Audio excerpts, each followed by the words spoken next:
Yeshua was asked once what the greatest commandment was. He responded to love the Lord your God with all of your heart, all of your mind, all of your soul, and all of your spirit. And he continued, the second greatest commandment is like the first one, love your neighbor as yourself. When I've heard sermons or Sunday school lessons about this verse, the main point usually ends up being, who is my neighbor? And the as yourself part gets overlooked and ignored. I like to think of this response from Yeshua as a prophecy as much as a commandment. You will only love your neighbor as yourself. I find it interesting that he doesn't say be nice to your neighbor or be kind to your neighbor. He says to love them, which could suggest, of course, being nice and kind to them, but without the feeling of love, what are those acts of kindness? What does it mean to be nice? You can be kind and nice through gritted teeth and with a stony heart.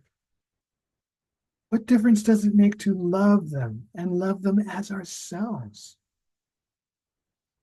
If you had siblings, do you remember being told to be nice to them?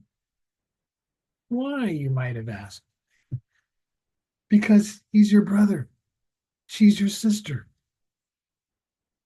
What if you'd been told because that's an indication of how much you love yourself? In past videos, we've talked about loving your body, loving yourself enough to ask to be understood, loving yourself enough to ask for what you want. Let's take a moment to just love the whole package. Can you love yourself for who you are?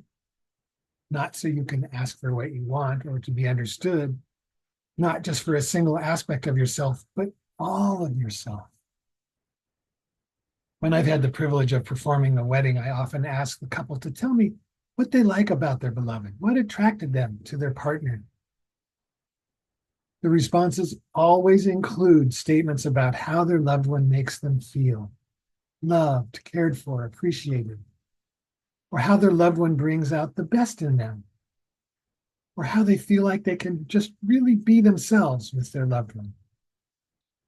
And can you say those things about yourself?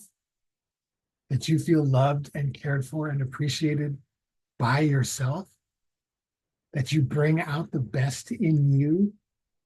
That you can really be yourself with yourself? I invite you to really love yourself, body and spirit, not just this week, but going forward.